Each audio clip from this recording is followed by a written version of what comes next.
Avant d'aller naviguer sur le lac du Bourget, Thierry a un rituel. Sur sa route, il y a un endroit qu'il affectionne, un endroit où il prend un peu de hauteur pour déguster un café avec une vue imprenable sur le lac. Mais ce petit moment de détente permet surtout d'observer la météo. Entre les deux côtés de la montagne, la météo peut être très différente. Et là, quand j'arrive là, d'ici, on voit déjà les petites vagues sur le lac. J'ai déjà une idée de la direction du vent et de l'état général, quoi. Et c'est vrai que ça me donne les premiers indices, quoi.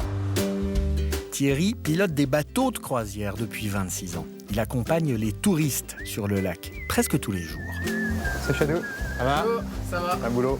Même boulot, ouais. Aujourd'hui, le départ aura lieu à 12h30 et un repas sera servi pendant la balade. Mais avant cela, Thierry doit préparer son bateau. Ce bateau porte le nom de son père qui, en 1977, a créé cette compagnie. Et ce sont ses origines bretonnes qui lui ont transmis le virus de la navigation. La première fois que j'ai navigué, c'est en mer. C'est en Bretagne, puisque ma grand-mère avait une maison au bord de la mer en Bretagne et on a fait nos premières armes en fait dans le jardin, dans une vieille barque. Puis dès qu'on a été assez grand, on a été lâché sur l'eau, quoi, avec des petits voiliers ou des petits bateaux à rame. Puis voilà, après j'ai été marin. C'était une vocation en quelque sorte. Et Thierry naviguera sur des pétroliers, puis intégrera quelques années plus tard l'entreprise familiale. Et si en 2010 la compagnie a été rachetée, Thierry aime continuer à naviguer avec ses équipes. L'heure du repas est d'ailleurs l'occasion de se réunir pour préparer la croisière. Et en fait, on a une escale à Chana de 15 à 16 et on passe l'écluse. Et en fait, on fait juste un demi-tour sur le Rhône à Lavour et on descend tout de suite. Okay, donc voilà, pour cadrer par rapport au repas. Et on monte par la côte sauvage, évidemment. Côte sauvage, oui, on va profiter du beau temps tant qu'il est là par la côte sauvage. On verra bien. Voilà. Ok, donc c'est bon, c'est bien clair. Et là, il est 12h30 et il est temps pour les passagers d'embarquer. Bonjour, Suzanne. Bonjour. Chaque année, 120 000 personnes viennent découvrir les richesses de ce lac du Bourget. Avec 18 km de longueur, 3 de largeur, il est le plus grand lac naturel de France. Par endroits, sa profondeur peut atteindre 147 mètres. Mais les trésors de ce lac se trouvent le plus souvent sur ses berges. Sur la côte sauvage, on y trouve son plus beau joyau, l'abbaye royale d'Hautecombe. Fondée en 1125, elle fut construite par des moines. Cette abbaye fut restaurée au 19e, une restauration flamboyante qui changea une bâtisse austère en vaisseau gothique. Malgré quelques rares demeures, ce qui prédomine pendant cette croisière, c'est la nature.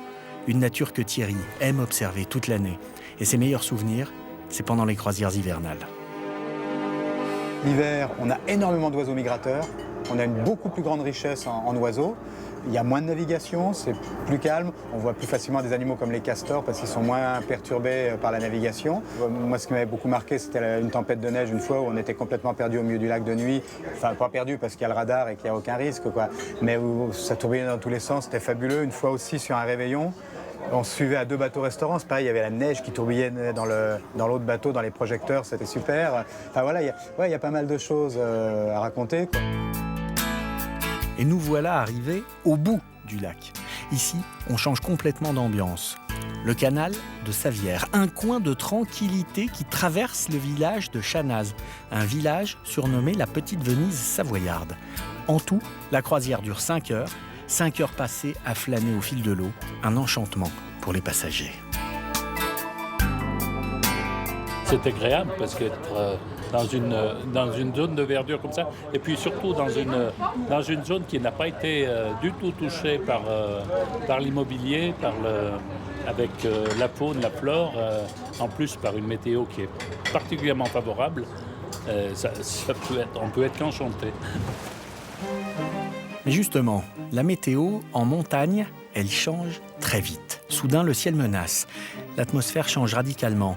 L'océan a beau être à 1000 km, on se croirait soudain presque à la dérive des côtes irlandaises. La houle en moins. Mais Dieu que c'est beau.